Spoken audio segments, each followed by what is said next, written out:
Go. Ito po ating Fisher Price Jumpero.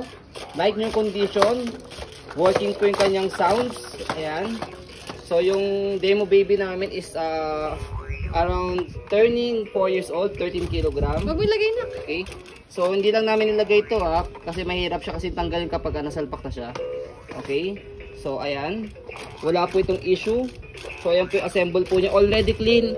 And wash na po yung kanyang upuan. Okay? So 360 yung upuan niya para kahit 10 pesos si baby. Ikot ka na, ikot ka na. Pwede siyang rotate. maglaro. Ayan. Okay? So ito yung kanyang unang sounds or toys. Ayan. Not included yung battery Ayan. Working yung kanyang lights pati yung sounds niya. Ito yung toys niya. Okay? And then ito yung ibang other toys. Ayan. Mga animals. Okay? So dito yung hanging toys niya, pinalitan namin. Wala yung ganito dahil wala siya. Wala yung monkey, dapat monkey siya. Pero meron pa rin siya ito. Ni-replace namin ng iba. Pero butterfly siya. Ayan, okay? So, yan po yung details po niya. Like nyo condition po ito. Maganda pa siya. Ayan. Okay.